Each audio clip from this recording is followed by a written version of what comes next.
Side note, I'm thinking I might make another video where I finish reading Farmer Boy. Okay, we'll just have to wait and see. Anyway, back to the story. Oh, there's a question on this. What conclusions can we draw from this picture? We already drew the conclusion that they are not happy. Everyone's frowning. This woman's like got her arms crossed. She's for serious pouting right here. What's some other conclusions you can draw from that? Well, we could say that traveling west was difficult and tiring. They all looked tired and worn out. The people were not wealthy and they did not have many possessions. There's only so many things you can fit in there. If you've ever gone to Sauter's Village, they have the native and newcomers section that's newer. And you have the option to pretend to pack a wagon. So yeah, you can see there's not a lot of stuff that you can fit in there. And there's like stuff you have to try to put in there. And they give you different options about what you should leave behind. Yeah. If you ever go to Sauter's Village, you should check it out. Natives and newcomers. It's pretty awesome. There we go. Turn the page. 614. Ooh, look at all these people. Not social distancing. Here's the Conestoga Wagon. Conestoga is just fun to say. Conestoga. Loading all their possessions in Conestoga wagons with billowing canvas tops. Settlers seeking independence, or not being dependent on someone else, being free, moved westward to homestead farms, stake a mining claim, or set up storekeeping in a new town. So this would be like Little House on the Prairie. This would be like the Ingalls family. This is the type of wagon they loaded up and headed west. And here's a whole bunch of people doing the same thing. Mark Twain declared it was a driving, vigorous, restless population in those days. 200,000 young men, not simpering, dainty, kid-gloved weaklings, but stalwart, muscular, dauntless, young braves, brimming of push and energy. So it's like, when the West was wild and men were men. I don't even know what that means, but that's what people say. Brr. All right, there's a question on this one. 7, here it is. Why do you think the author included the quote from Mark Twain here? Side note, do you guys know who Mark Twain was?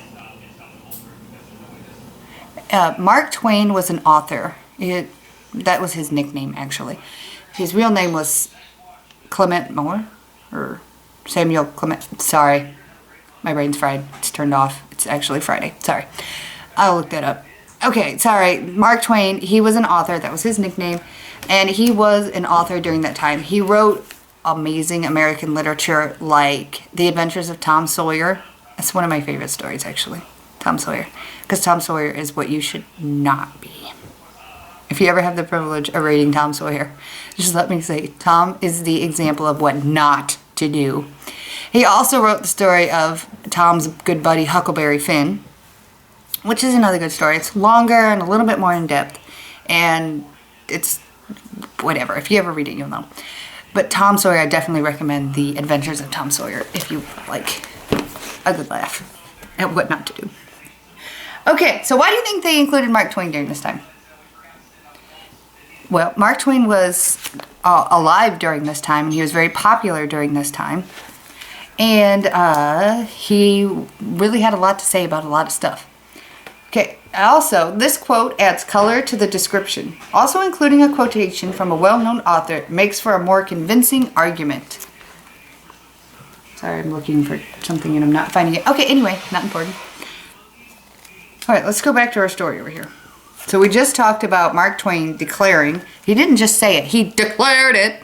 He declared that they needed young, brave, strong men to do this work of mining, and they also need strong women to put up with these men and clean up after and cook their food, stitch their wounds back together. It takes two. Teamwork, everybody, makes the dream work. All right, in 1851, when a Scottish artist named J.D. Borthwick arrived to try his luck as a prospector, he wrote that the main street of Hangtown, later renamed Pacerville — Pacerville sounds better than Hangtown — was in many places knee-deep in mud and was plentifully strewn with old boots, hats, and shirts, old sardine boxes, empty tins of preserved oysters, empty bottles, worn-out pots and kettles, old ham bones, broken picks and shovels, and other rubbish. So what does the town sound like? Does it sound like a nice, clean place to live? No. It's full of mud, knee-deep, up to your knees. And that means you could probably get stuck in it, hence why they got the empty boots and stuff around. People just open the door and throw the trash out.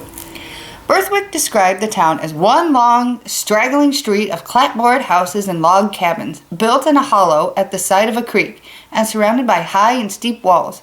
Along the creek, he said, there was continual noise and clatter as mud, dirt, stones, and water were thrown about in all directions, and the men, dressed in ragged clothes and big boots, wielding picks and shovels, were all working as if for their lives.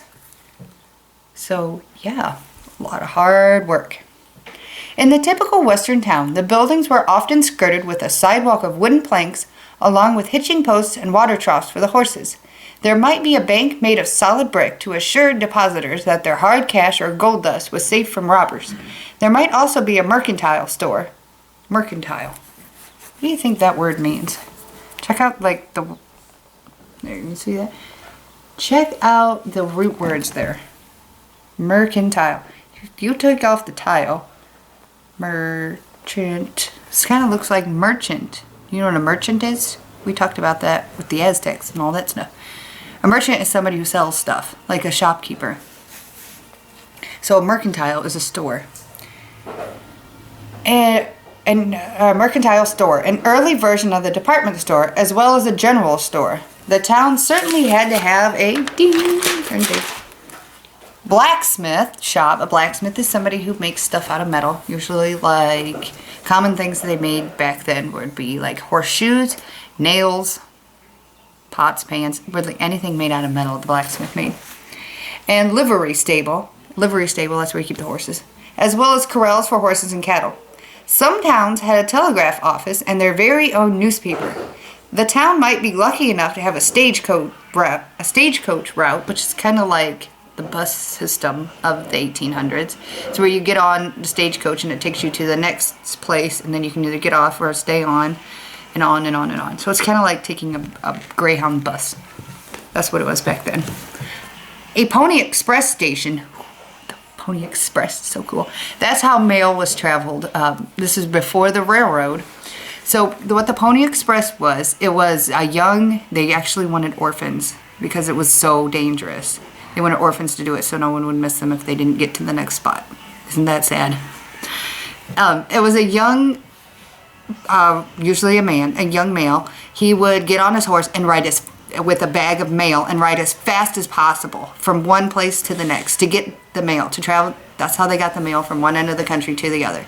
So the Pony Express rider, he would get on his horse, and then as the other one's coming in, then they're running their horse as fast as possible. And the rider coming in would throw his bag of mail to the next rider, and that guy would take off, and he would run his horse as fast as he could to the next station, and they would fling the bag of mail, and they would have their, say that they're coming from town A, and he's going to town B, and so the guy at B would have B's letters ready for A, and then they would just go on to the next one, and next, and they're running through, dangerous territory, they're running through Indian territory, they're running through wild animals, coyotes, and bears, and all that.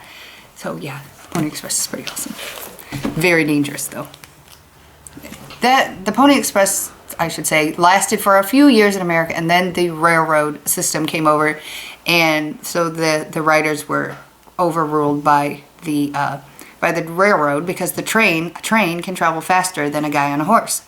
So it was faster to have mail go through on the train than the Pony Express. So it fizzled out over time, which could also lead to a ghost town. Same thing with the stagecoach.